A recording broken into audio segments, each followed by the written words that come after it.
tardes, queridos amigos televidentes, y hoy este domingo en otra entrega más de nuestro programa de medicina de cuerpo y alma. En el día de hoy tenemos un interesante contenido, comenzando con la cápsula dermatológica de la doctora Alba Rodríguez sobre, buenas tardes doctora, sobre herpes zóster, que la gente o culebrilla, culebrilla. Como lo conocemos. Mi cápsula urológica será sobre eyaculación retardada o eyaculación tardía. Y tenemos un segmento muy interesante con la doctora Giovanni Rosado Cepeda, quien es psicóloga clínica, terapeuta familiar y de pareja y coach de vida, quien nos hablará sobre la ansiedad. Siga con nosotros, no lo cambie y vamos a una pausa.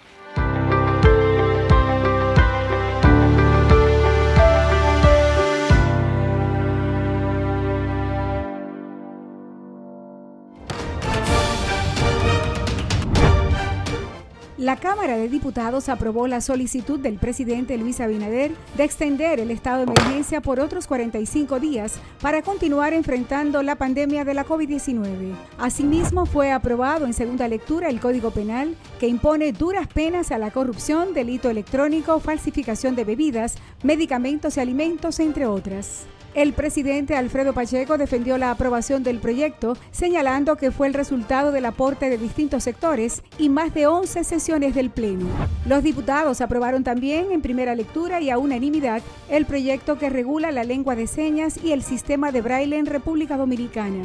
Unas 55 reuniones de comisiones fueron realizadas esta semana, entre ellas la que crea el Ministerio de la Vivienda, Hábitat y Edificaciones, así como la bicameral, que estudia la modificación integral de la ley que crea el sistema de seguridad social.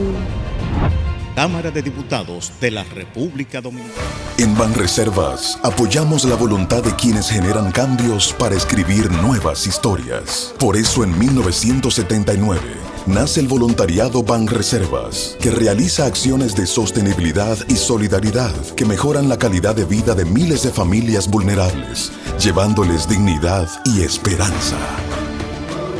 Banreservas, 80 años siendo el banco de todos los dominicanos.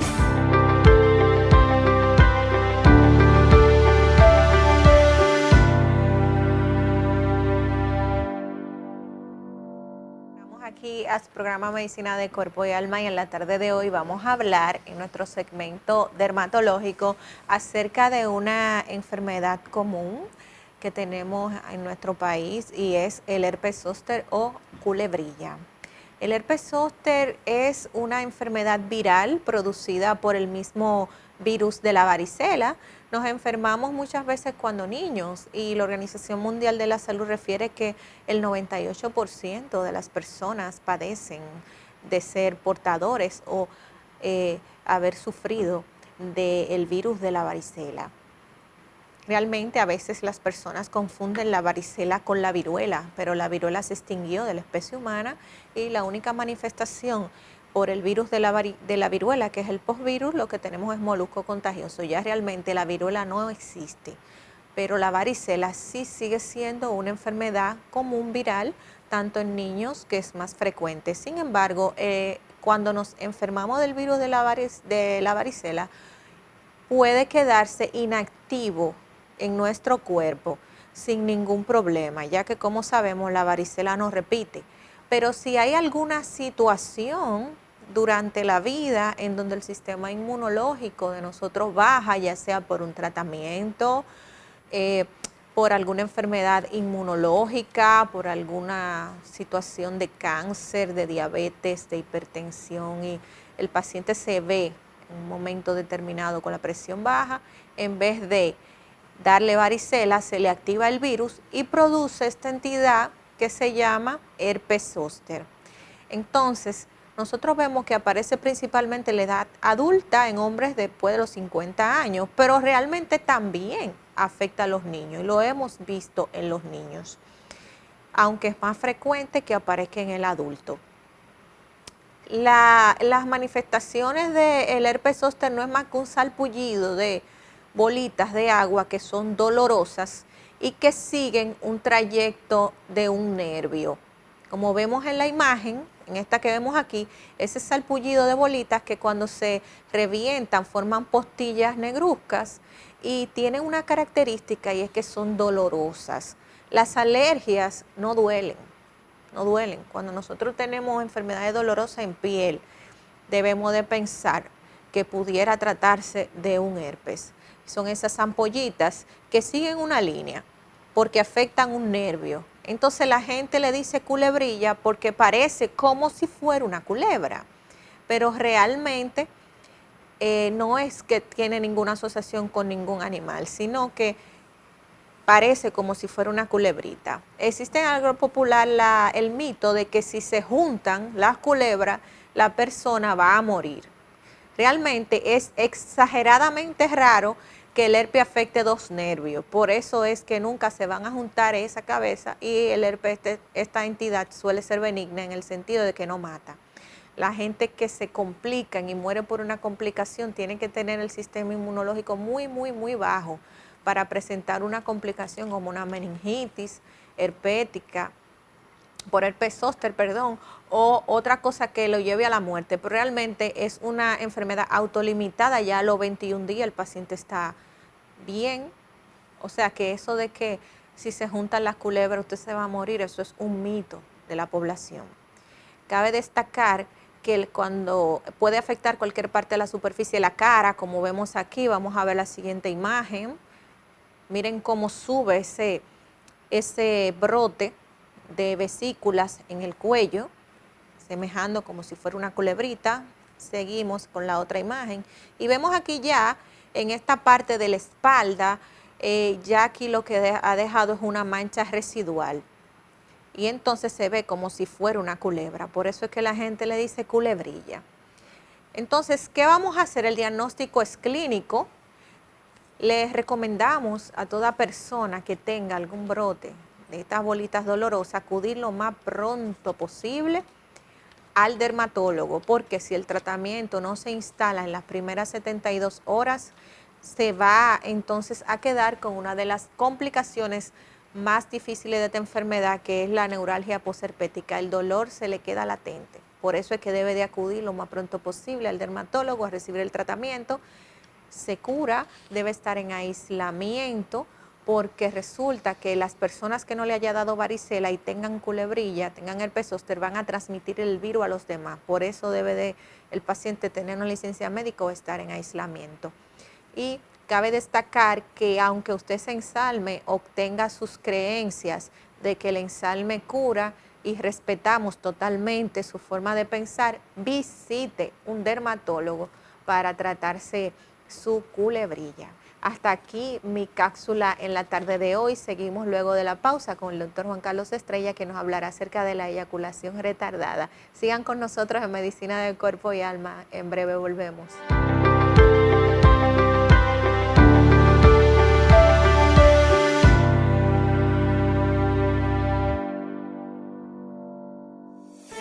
En Banreservas apoyamos la voluntad de quienes generan cambios para escribir nuevas historias. Por eso en 1979 nace el voluntariado Banreservas, que realiza acciones de sostenibilidad y solidaridad que mejoran la calidad de vida de miles de familias vulnerables, llevándoles dignidad y esperanza. Banreservas, 80 años siendo el banco de todos los dominicanos. La Cámara de Diputados aprobó la solicitud del presidente Luis Abinader de extender el estado de emergencia por otros 45 días para continuar enfrentando la pandemia de la COVID-19. Asimismo, fue aprobado en segunda lectura el Código Penal, que impone duras penas a la corrupción, delito electrónico, falsificación de bebidas, medicamentos y alimentos, entre otras. El presidente Alfredo Pacheco defendió la aprobación del proyecto, señalando que fue el resultado del aporte de distintos sectores y más de 11 sesiones del Pleno. Los diputados aprobaron también en primera lectura y a unanimidad el proyecto que regula la lengua de señas y el sistema de braille en República Dominicana.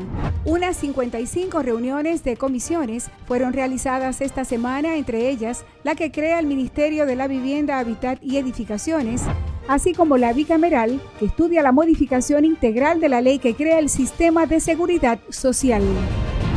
Cámara de Diputados de la República Dominicana.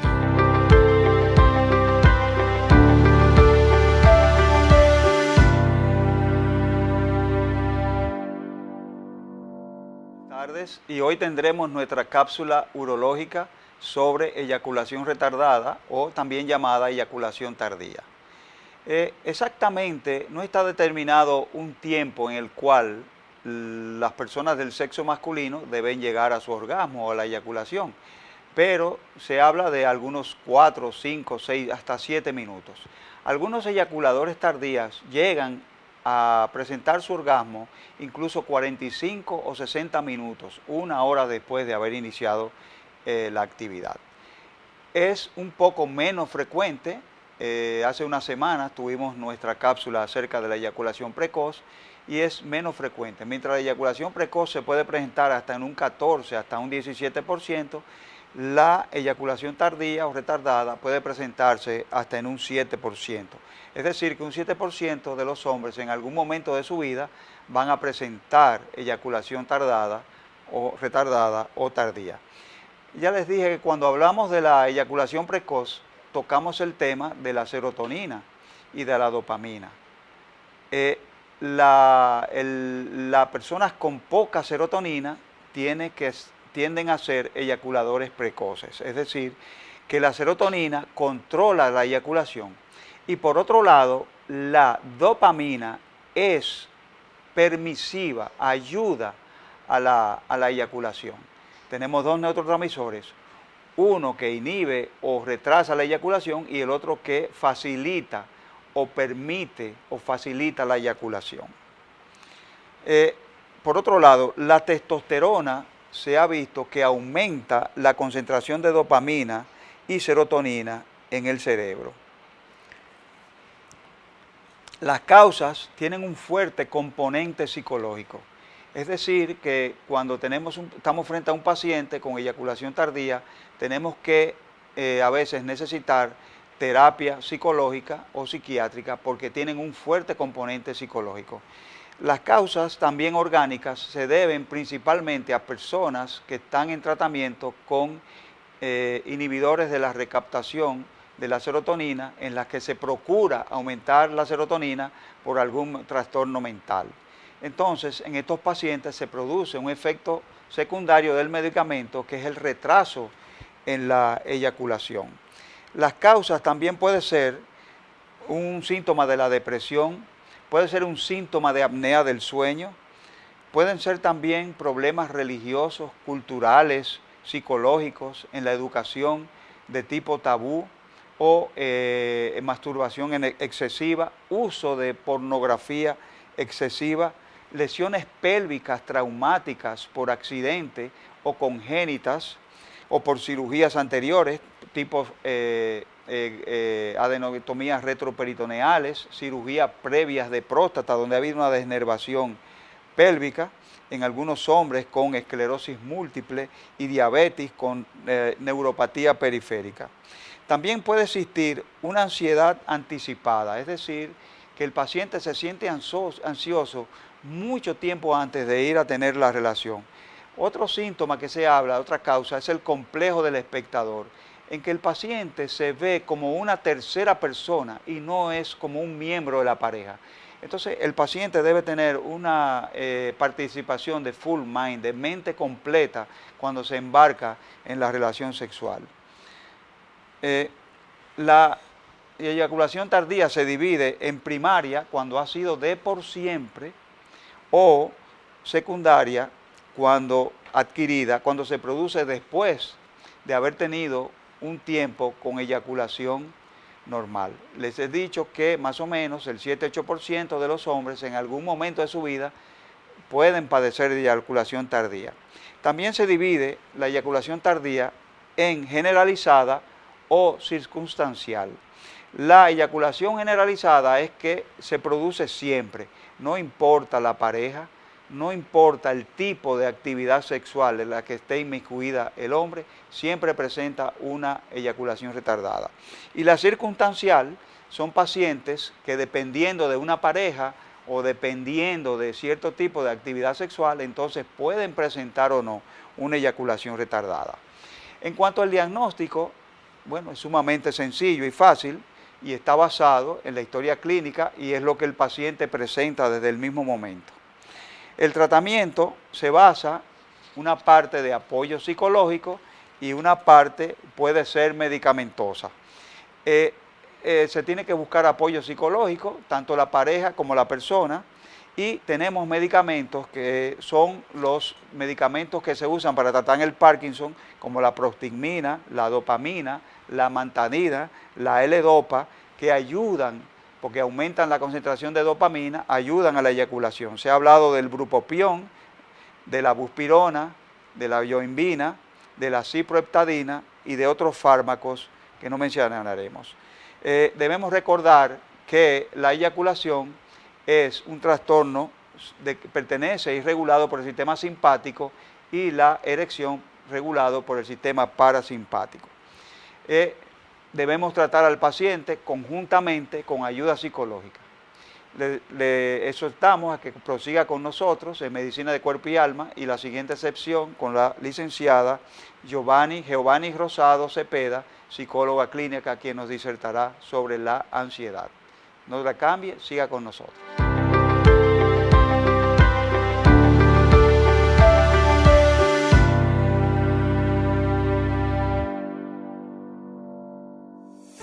En Banreservas apoyamos la voluntad de quienes generan cambios para escribir nuevas historias. Por eso en 1979 nace el voluntariado Banreservas, que realiza acciones de sostenibilidad y solidaridad que mejoran la calidad de vida de miles de familias vulnerables, llevándoles dignidad y esperanza.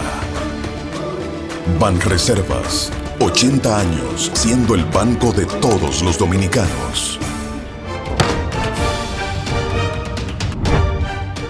La Cámara de Diputados aprobó la solicitud del presidente Luis Abinader de extender el estado de emergencia por otros 45 días para continuar enfrentando la pandemia de la COVID-19. Asimismo, fue aprobado en segunda lectura el Código Penal, que impone duras penas a la corrupción, delito electrónico, falsificación de bebidas, medicamentos y alimentos, entre otras. El presidente Alfredo Pacheco defendió la aprobación del proyecto, señalando que fue el resultado del aporte de distintos sectores y más de 11 sesiones del Pleno. Los diputados aprobaron también en primera lectura y a unanimidad el proyecto que regula la lengua de señas y el sistema de braille en República Dominicana.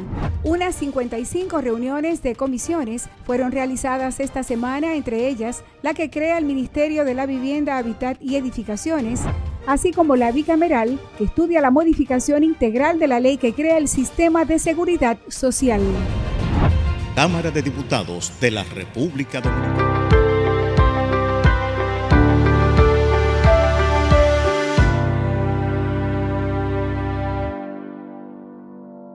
Siguiendo con nuestro contenido del programa de hoy, con nuestra invitada, la doctora Giovanni Rosado Cepeda, psicóloga clínica, terapeuta familiar y de pareja y coach de vida, y nos hablará hoy sobre el manejo de la ansiedad.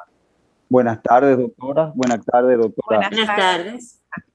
Gracias por estar con nosotros. Estamos muy contentos de que estés aquí en nuestro programa en el día de hoy. La licenciada Giovanni Rosado Cepeda es una amiga muy querida de todos nosotros y es psicóloga clínica. Bienvenida a nuestro espacio.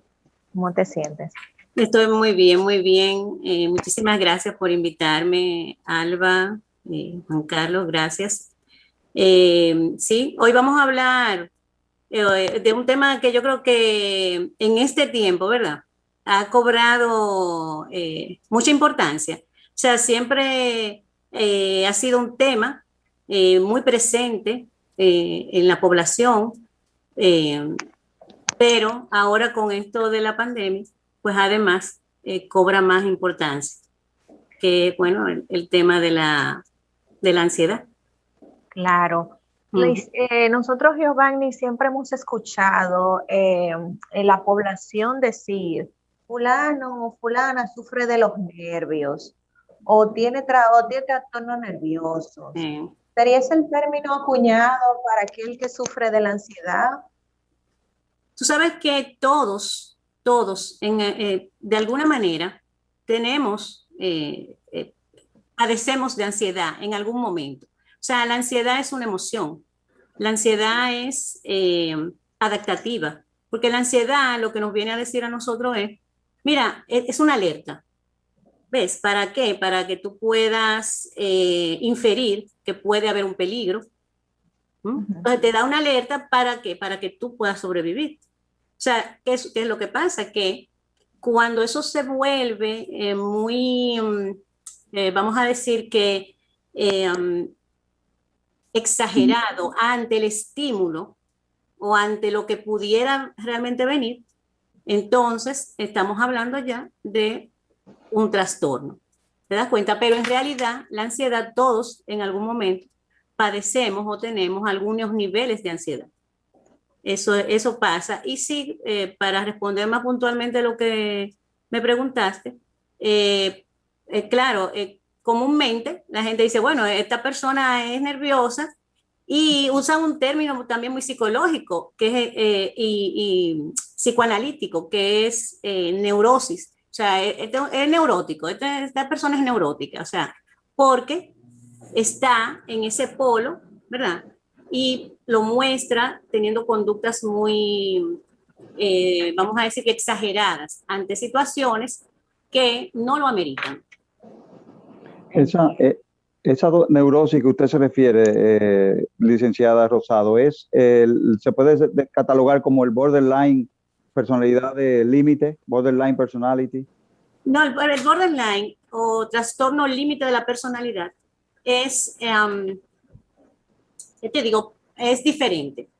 Porque vamos a decir que la neurosis, ¿verdad? Hay dos polos. No me quiero meter mucho en psicoanálisis, pero hay dos polos que dice, bueno, o tú eres una persona psicótica, o sea, tú estás en el lado, en el polo psicótico, que puedes perder la razón, que puedes pasar como ya la línea, o estás en el borde de la neurosis, o pudieras estar dentro de los neuróticos. Todos somos de alguna manera neuróticos, ¿entiendes? Respondemos de una manera, ¿qué te digo? Con mecanismos de defensa ante situaciones para nosotros poder adaptarnos. Ahora hay personas que rompen con la realidad, entonces ya pasan a otro límite. Entonces, pero el trastorno límite de la personalidad tiene más, está ahí, en ese borde, sí, de que puedo romper con la realidad, puedo caer en esta psicosis y además convive, ¿verdad? Con la ansiedad, con la depresión, con esos trastornos de angustia. O sea que hay un conjunto ahí de síntomas. Una conexión. Diferente.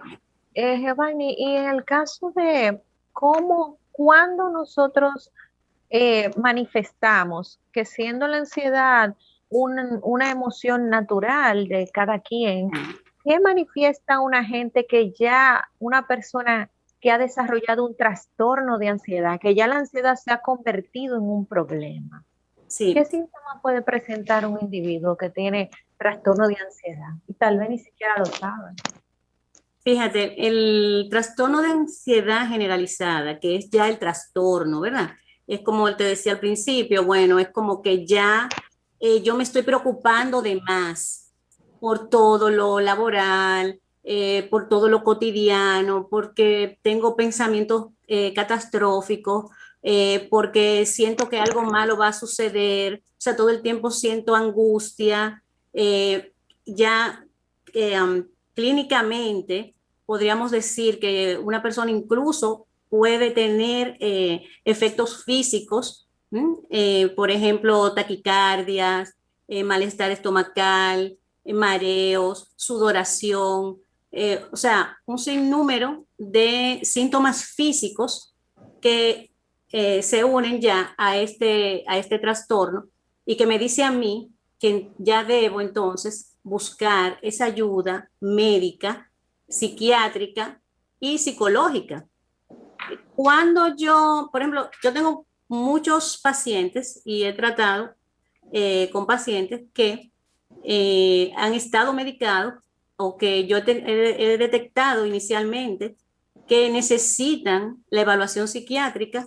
¿Para qué? Para ser medicados. Porque este trastorno debe medicarse y tratarse con psicoterapia, que puede ser cognitivo-conductual, que pudiera ser también psicoanálisis, pero básicamente lo cognitivo-conductual actualmente es con lo que se está tratando.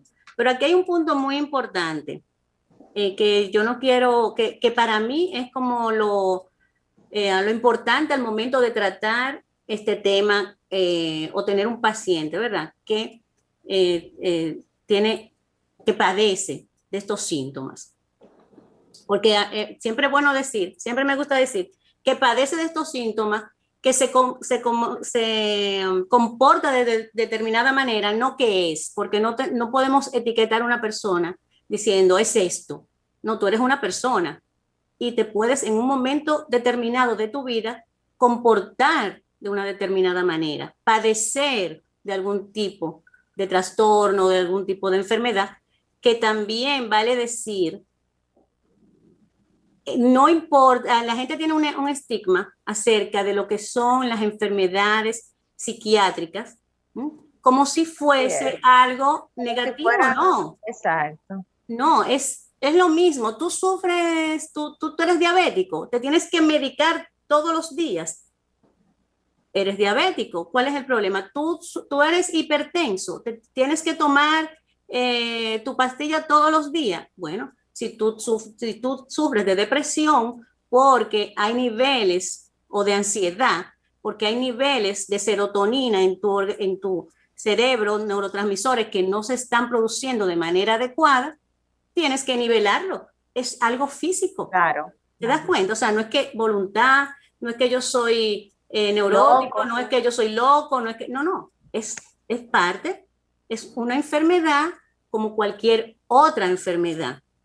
Entonces, y es bueno hacer hincapié ahí, porque la gente tiende a pensar que el que visita a un psicólogo o que va a un psiquiatra es porque tiene problemas serios o porque tiene problemas de loquera, de locura, y entonces mucha gente no se acerca a buscar esa ayuda o se niega, porque a veces el paciente con trastorno de ansiedad va a los médicos comunes. Si tiene taquicardia, visita un cardiólogo, por ejemplo, y el cardiólogo se da cuenta de que no es de cardiología y van turisteando en diferentes especialidades hasta que termina llegando al psicólogo donde debe estar. Y muchos pacientes se resisten a entender que los síntomas físicos se deban a un problema emocional, psicológico. Claro.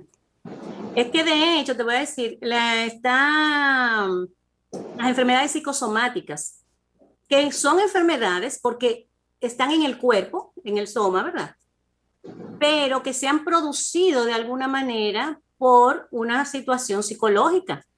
Entonces, cuando estamos hablando de que tú tienes una gastritis, o sea, ya tú tienes la enfermedad, es cierto, está ahí, está en el cuerpo, pero si tú no trabajas la parte mental, ¿qué va a pasar? Que tú te puedes mejorar con el tratamiento que te van a dar, pero vas a continuar después teniendo esa misma situación u otra situación.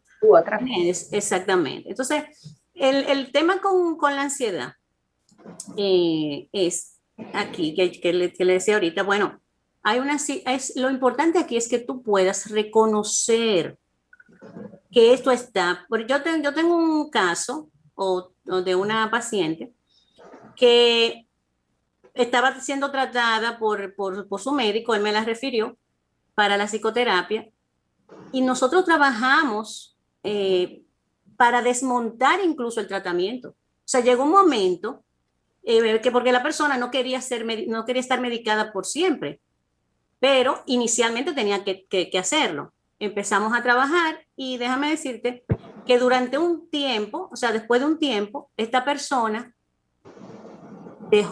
no tuvo que seguir tomando medicación. Ahora tú me dirás, ¿se sanó? ¿Ya no tiene ansiedad? Sí, tiene ansiedad, pero se conoce. Exactamente. Se conoce, o sea, es una persona que tiene las herramientas para ya levantarse y saber que pudiera tener un ataque de pánico. ¿Tú entiendes? Que va a viajar y sabe que le dan miedo los aviones, pero ya tiene herramientas porque ya tiene la respiración, ya se empieza a anticipar. Identifica. Y empieza a identificar y empieza a regular, que es la parte más importante, a ir regulando. O sea, si ya yo sé que me da miedo montarme en el avión, entonces, ¿qué hago? Empiezo a hacer a un acercamiento mental. ¿Con qué? Con que voy entrando al avión, con que voy, me explico, o sea, me voy anticipando. Entonces, esa persona aprendió ¿a qué? A regular su emoción de la ansiedad. Y fíjate que estaba a un nivel clínico, porque a veces no necesariamente está a un nivel clínico, puede estar a un nivel más manejable, pero esta persona aprendió a hacerlo. Aprendió, por ejemplo, si estoy muy, muy preocupada, a vaciar su mente. Déjame vaciar mi mente, déjame escribir todo lo que me preocupa, déjame mirar si esta preocupación que tengo es real, si esta preocupación, porque si yo tengo temor de que me tomen la presión, por ejemplo, ¿qué me puede pasar? ¿Qué es lo peor que puede pasar? Pero es tu mente, es la mente, no es que tú quieres, es que tu mente tiene una visión catastrófica. Entonces, pero si ya yo lo sé, si ya yo me conozco, y yo digo, no, espérate, que mi mente funciona de esta manera. Entonces, déjame ver qué tan real es lo que mi mente me está diciendo. Entonces, es un trabajo, claro que sí, de autoconocimiento, de autoconciencia, de autoaceptación y de regulación que se tiene que realizar. Ajá. Licenciada Rosado, usted habló hace un momento de que la ansiedad es un mecanismo de defensa psicobiológico ante una situación que pudiera representar un peligro. Es decir, ¿es saludable en la vida, es necesaria para la vida tener un poquito de estrés, de ansiedad? Eso favorece a la salud mental de las personas, porque hay personas que no se preocupan por nada, que ignoran todo, que todo le da igual. O sea, mira, imagínate tú que ok, vamos a ver, tú vas a tener un examen, en el contexto académico, ¿verdad? El estudiante que va a tener un examen. Imagínate que eso mismo que tú dices, Juan Carlos, que el estudiante no se preocupe. Ah, no, yo lo voy a pasar como quiera, no importa. ¿Qué pasa? ¿Tú crees que le va a ir bien? Ahora, imagínate tú ese estudiante que se pone un poco ansioso porque entiende que tiene que prepararse para ese examen. ¿Te das cuenta? O sea, la ansiedad lo que hace es que te dice a ti, mira, hay un peligro, hay una situación por la que tú vas a ser evaluado. Entonces, prepárate para eso. Claro.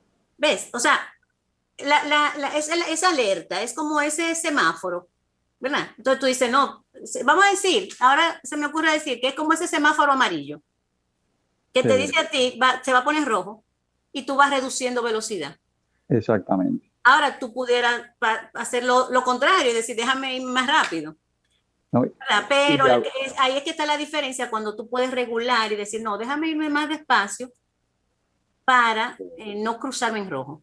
Pero por el contrario, si esa situación del examen de un estudiante le produce un exceso de estrés, de ansiedad, con problemas de anticipación, de angustia anticipatoria, le pudiera dar diarrea, acidez, dolor de cabeza, y ahí es patológico.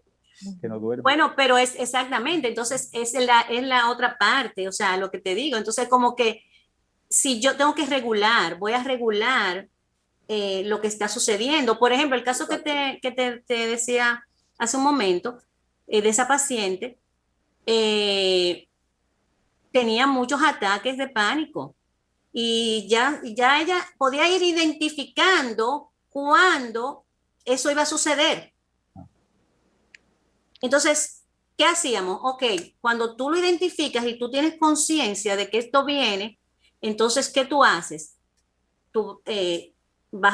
por ejemplo, si estaba en el trabajo que le pasaba, ve al baño, haz la respiración, vamos a respirar, entonces eso me ayuda, vamos a tomar agua, o sea, buscábamos mecanismos, estrategias para que esa persona en ese momento, por ejemplo, si iba en la calle y empezaba a sentirse mal, mira, empieza a mirar los carros de tal color. Entonces empieza a contar todos los colores el color azul, todos los carros que tú ves de color azul.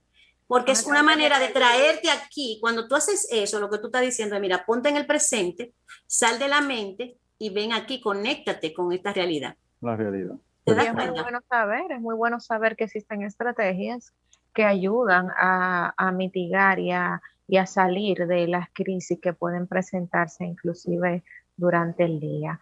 Bueno, y estamos aquí en este segmento de nuestro programa conversando con el invitado en la tarde de hoy con la licenciada Giovanni Rosado, que es psicóloga clínica, terapeuta familiar y también coach de vida, y estamos hablando acerca de lo que es el trastorno de ansiedad.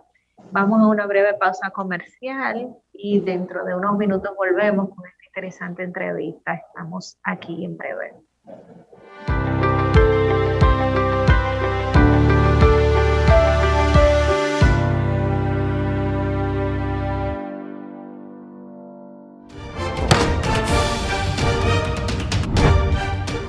La Cámara de Diputados aprobó la solicitud del presidente Luis Abinader de extender el estado de emergencia por otros 45 días para continuar enfrentando la pandemia de la COVID-19. Asimismo, fue aprobado en segunda lectura el Código Penal, que impone duras penas a la corrupción, delito electrónico, falsificación de bebidas, medicamentos y alimentos, entre otras. El presidente Alfredo Pacheco defendió la aprobación del proyecto, señalando que fue el resultado del aporte de distintos sectores y más de 11 sesiones del Pleno. Los diputados aprobaron también en primera lectura y a unanimidad el proyecto que regula la lengua de señas y el sistema de braille en República Dominicana. Unas 55 reuniones de comisiones fueron realizadas esta semana, entre ellas la que crea el Ministerio de la Vivienda, Hábitat y Edificaciones, así como la bicameral, que estudia la modificación integral de la ley que crea el sistema de seguridad social. Cámara de Diputados de la República Dominicana. En Banreservas apoyamos la voluntad de quienes generan cambios para escribir nuevas historias. Por eso en 1979 nace el voluntariado Banreservas, que realiza acciones de sostenibilidad y solidaridad que mejoran la calidad de vida de miles de familias vulnerables, llevándoles dignidad y esperanza. Banreservas, 80 años siendo el banco de todos los dominicanos.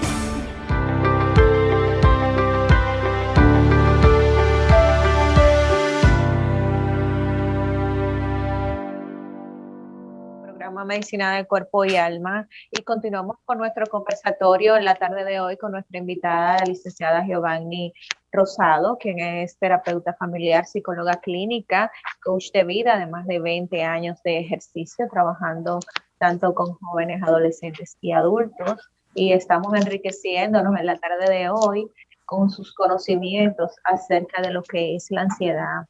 Giovanni, con respecto ahora con el asunto de la pandemia, que ya, ¿verdad? Tenemos 2 años prácticamente en esta situación. Uno de los estragos de la pandemia ha sido, pues, la afectación psicológica, no solo del que ha enfermado, sino de todo aquel que ha perdido familiares, que se ha visto involucrado en lidiar con duelos, con lavado de manos, con el cambio que ha habido en el mundo, que genera de por sí ansiedad. Hay personas inclusive que no salen de su casa. ¿Cómo han manejado ustedes? ¿Han tenido mucho más pacientes con trastorno de ansiedad durante el confinamiento? Mira, se ha exacerbado realmente, o sea, los pacientes con temas de ansiedad, porque evidentemente ha habido un estrés, o sea, las personas han tenido que rápidamente adaptarse, han tenido que hacer una vida diferente y el hecho de estar confinados, el hecho de estar en peligro, en ese peligro inminente de que me puedo contagiar, de que puedo morir, de que mis familiares puedo traerle una enfermedad. O sea, evidentemente que sí, que se han aumentado estos casos, porque también es válido decir que nosotros, como manejamos esta emoción, esto lo que ha hecho es, en muchos casos, que lo ha despertado, ¿te das cuenta? O sea, es como que una persona que tal vez lo tenía con moderado, manejaba unos niveles de ansiedad moderado, con este peligro inminente, bueno, pues la persona lo que han hecho es que es como un caldo de cultivo, o sea, lo que ha pasado es que se ha destapado, se ha exacerbado. O sea, quizás tú lo tenías de base, pero con la situación que hemos vivido, evidentemente que sí, que ha aumentado mucho en la población. Se habla de que, por lo general, como te digo, primero, todo el mundo maneja niveles de ansiedad, pero del trastorno de ansiedad, alrededor de un 3 o un 4% de la población, pues es alto, sí es alto, y es alto realmente. Entonces, ahora pues se han visto más casos. Es como te digo, pues es posible que siempre que eso haya estado ahí, pero con esta situación lo que ha hecho es dejar que salga, dejar que Tal salga. vez, Y tal te vez voy, no nos asustemos, pero cuando una persona tiene una conducta exagerada, por ejemplo, tal vez con la higienización de las manos, me han tocado ver pacientes que se lavan las manos de una forma muy exagerada, que inclusive han llegado con las manos peladas, porque sí, me han tocado en dermatología. Ustedes saben Las que la uñas se afectan. dermatología tiene mucho que ver con la psique. Un 80% de los enfermos de dermatología tienen un componente. Entonces, por ejemplo, y digo esto porque nosotros trabajamos con pacientes y hay gente que han llegado con las manos peladas de tanto lavarse las manos cada rato, claro, pero que en verdad esas han sido las directrices que se les han dado de que hay que lavársela, porque tal vez una persona que esté pasando por una situación llegue al extremo de hacerse daño, hay una señal de alarma de que puede estar cursando con... es que mira algo, Alba, el miedo. Yo digo que lo más grave de la pandemia es el miedo que se ha infundido, o sea, el miedo. Incluso estas campañas, y tengo ahí que hacer una crítica, porque estas campañas de miedo que nosotros tenemos, o sea, y de culpa, ¿entiendes? O sea, no es fácil que de repente tú tengas que encerrarte, no es fácil que de repente tú tengas que cambiar todos tus hábitos. Más para el dominicano, que sabemos que somos personas muy cercanas, tú sabes, y sin embargo hemos tenido que estar reservados. Entonces, óyeme, tú le vas a llevar una enfermedad, por ti se va a morir tu mamá, tu abuela, y esas son las campañas que hemos tenido. Entonces, todo ese miedo y toda esa culpa que se va quedando en que va pasando de ese consciente a ese inconsciente, imagínate cómo una persona se puede sentir, cómo una persona lo puede eso manifestar. Entonces, lo que tú dices, por ejemplo, esa persona que se lava mucho las manos, es una persona que seguro es una persona obsesiva, que tiene una mente obsesiva, o sea, yo le digo una mente de arena movediza, porque es que bate, tú sabes, se queda ahí dándole vuelta a una misma cosa, o que, por ejemplo, dice, ven acá, pero me lavé las manos, o cerré la puerta, o sea, que es una persona con una mente obsesiva, ¿te das cuenta? Y con esta situación, evidentemente, lo que te decía ahorita, con la ansiedad, lo que hace es que lo detona. Entonces ahora me tengo que cuidar más, ahora tengo que tener más cuidado. Y entonces, pero es esa mente obsesiva, esa mente catastrófica, que estaba ahí en un grado y que ahora ha aumentado. Pero lo que me gustaría como dejar como mensaje es que lo más importante de esto siempre va a ser poder conocerme, saber cómo me comporto, cómo me adapto, para yo poder hacer los cambios o regular. Hay una película que yo siempre la menciono porque para mí es un ejemplo, es Una mente brillante. No sé si ustedes la han visto. Una mente brillante. Sí. Beautiful Mind. Esa película habla de es un premio Nobel de economía que sufría de esquizofrenia. Son esquizofrénicos, sí. Sí, sufría de esquizofrenia. Oye, y en ese tiempo el tratamiento era muy fuerte. Él decidió dejar de usar el tratamiento. Y cuando las alucinaciones venían, él se dio cuenta que eran alucinaciones.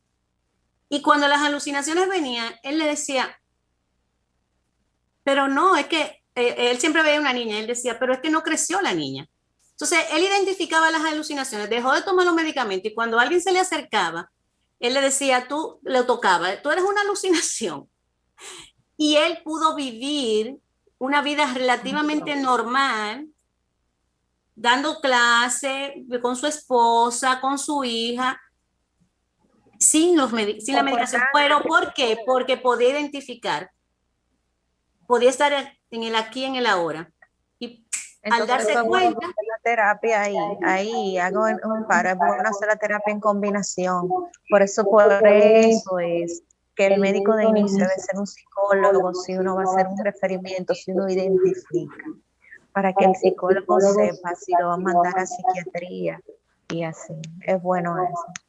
Tú sabes que uno de los tratamientos doctora, son en la cuando psicoeducación. la oigo usted hablando sobre estos trastornos de personalidad, que usted mencionó la esquizofrenia, y oí la doctora Alba hablando de que se lavaban mucho las manos, me acordé del trastorno obsesivo compulsivo. Entonces son personas también que todos son rasgos. Es bueno que usted nos hable un poquito de lo que son rasgos y otros que son trastornos de la personalidad. Por ejemplo, gente normal, que es completamente normal, tiene rasgos esquizoides, tiene rasgos obsesivo-compulsivo, pasivo-agresivo, esquizoides, ciclotímicos. ¿Y hasta qué punto pueden ser normales que no llegue a ser un trastorno de la personalidad que se vea exacerbado en estos tiempos de confinamiento? Mira, donde está, ¿qué es lo que te va a hacer la diferencia entre lo normal y lo anormal, ¿verdad? Vamos a ponerlo entre comillas. Ajá. Es cuando se rompe con la realidad.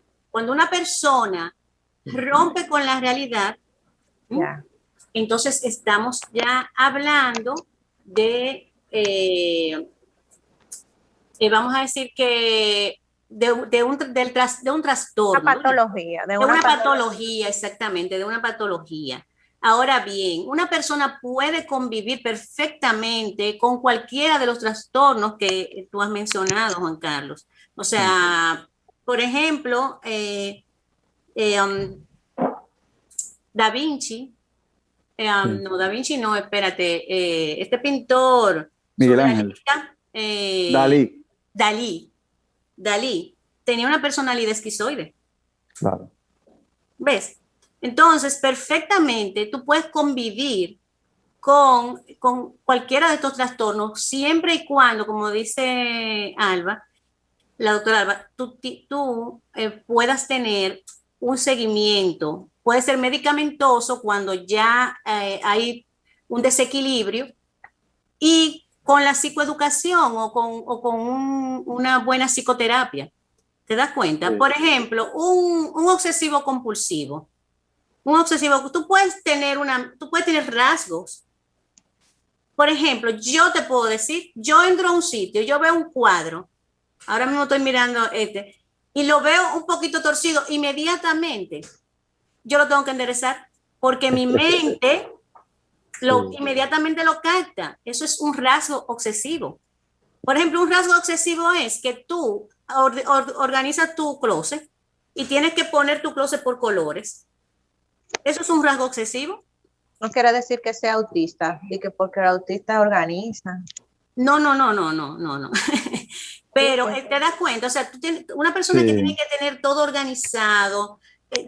Ahora, cuando esto ya se vuelve toda tu vida que rompe con la armonía de otras personas o de tu entorno, entonces ahí sí estamos hablando ya de un trastorno, de una patología, ¿te das cuenta? Entonces, por ejemplo, si tú en la casa eres una persona que son también es otro tema, el de los temperamentos. Una persona, por ejemplo, flemática, de un temperamento flemático, que eres aletargado, tranquilo, reflexivo, ¿te das cuenta?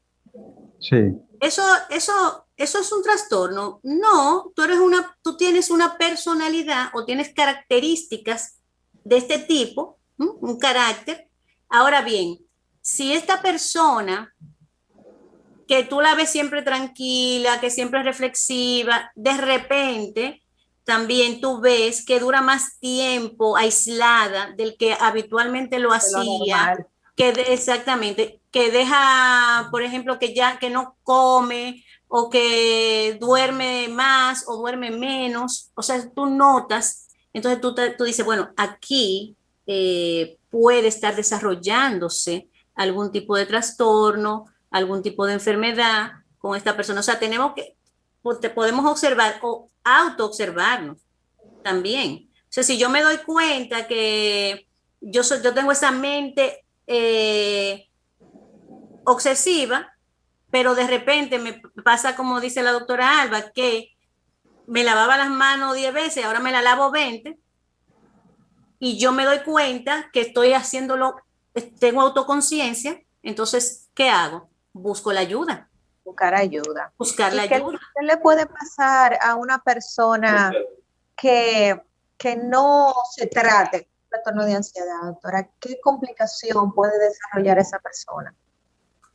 Bueno, puede ser muy incapacitante, porque entonces le va a afectar en lo laboral, le va a afectar en lo social, le va a afectar en su vida de pareja, porque es una persona que va a estar posiblemente con mucho pánico, con mucho miedo, con mucha angustia, o sea, va a ser muy incapacitante para realizar su vida cotidiana. Eso es lo que va a pasar. No le va a pasar porque tú sabes que hay en el trastorno de ansiedad, muchas veces las personas tienen un miedo de que van a morir, de que les va, o sea, es todo un mundo catastrófico. Entonces, esta persona deja de hacer cosas, deja de relacionarse y vive en un estado de angustia. Evidentemente no le va a pasar nada físico, o sea, no es que de verdad te vas a morir, no te va a dar un ataque al corazón, pero si tú estás viviendo y sintiendo eso todo el tiempo de que pudiera suceder, entonces va a ser incapacitante para ti y para los que te rodean también. Wow, muy interesante, sumamente interesante. Sumamente interesante. Doctora, la felicitamos por su brillante exposición. Muchas gracias por aceptar nuestra invitación. Y hasta gracias aquí, a ustedes por invitarme. Muchas gracias, doctora. Espacio para ti. Puedes estar invitada en cualquier otro momento. Gracias, Alba. Gracias, Juan Carlos. Gracias a usted. Muy interesante, de verdad que sí. Gracias. Bueno, hasta aquí nuestro programa de medicina de cuerpo y alma, que esperamos que haya sido muy interesante para ustedes en el día de hoy, con esta brillante intervención de la doctora Giovanni Rosado, psicóloga clínica. Así que no le cambie, siga en Canal 19, Medicina de Cuerpo y Alma, y hasta el próximo domingo. Le esperamos.